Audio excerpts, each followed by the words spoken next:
Welcome back to the Idea Machine. You're watching for Sly Guy, Sly Guy, Sly Guy, Kaboom, Kaboom, and Super Kabloomy. Oh yeah, oh yeah. Here we go. Kaboom, oh yeah, kaboom, oh yeah. Here we go, here we go. It's the pack, it's the wreck, it's the new modern decks. These budget modern deck builds will help you save money when you're playing modern, Oh yeah, here we go. I have offended you again, so I guess this is the end. Because everybody knows you're such a snowflake and you're just quite upset at every single thing we said. Everybody knows it's all just in your head. Wasted, feeling, going, speaking. You know why you crossed the line when I said that you were mine. Going, skiing, no hard feelings. Since you will not be my girl, this is the end of my own world. Welcome back, guys, to the Idea Machine.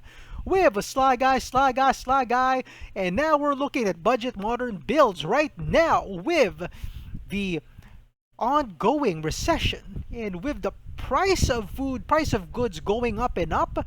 Man, you're gonna have to save money if you want to compete in modern. And these are one of the best modern budget builds that we found, and these are builds that you can definitely use. The first up budget build is Affinity. Affinity, of course, uses cards which have affinity for artifacts like Frogmite, Ornithopter, Welding Jar, Springleaf Drum to give them to basically power them up.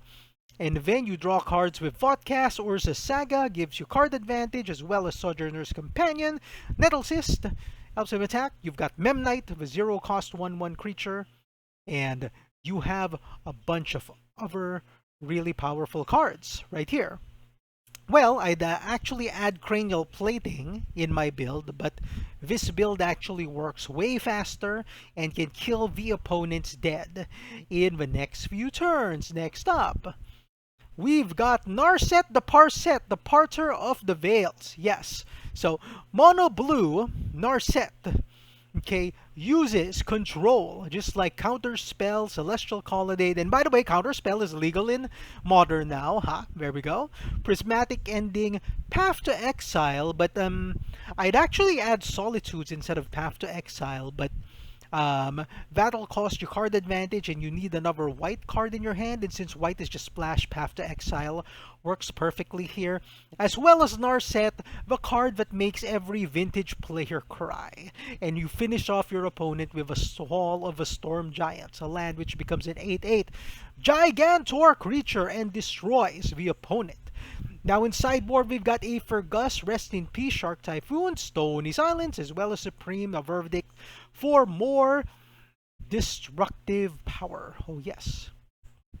On the aggro side, we have Boros Burn, one of my favorite decks, and I actually play Boros Burn, so when I start playing competitively again, you're gonna see me with this Boros Burn deck.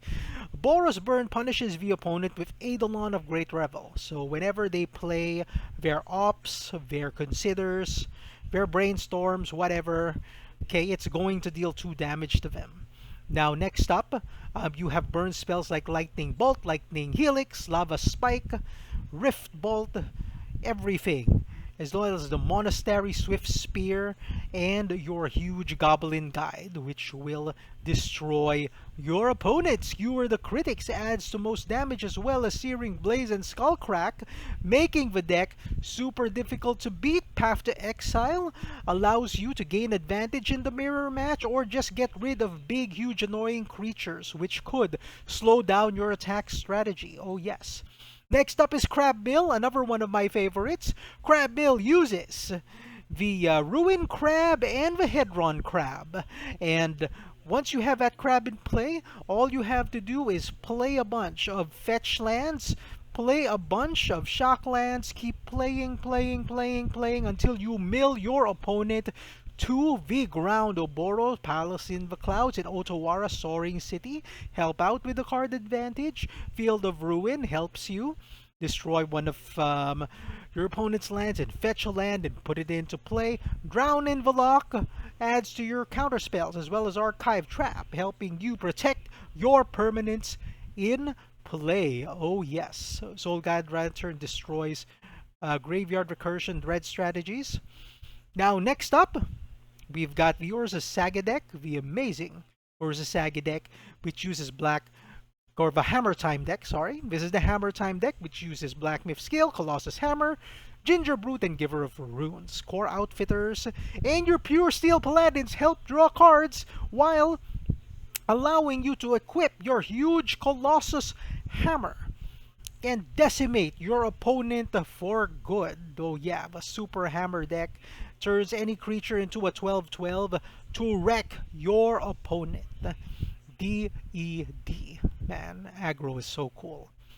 And okay, finally, we have the red-blue prowess deck right here, which has Arid Mesa, a Dragon Rage Channeler. It's a flyer which becomes a 3/3 if you have a bunch of different spells in your graveyard. You've got Lightning Bolt, Manamorphose, Mishra's Bubble, Monastery Swift Spear, and Mutagenic Growth to make them absolutely large.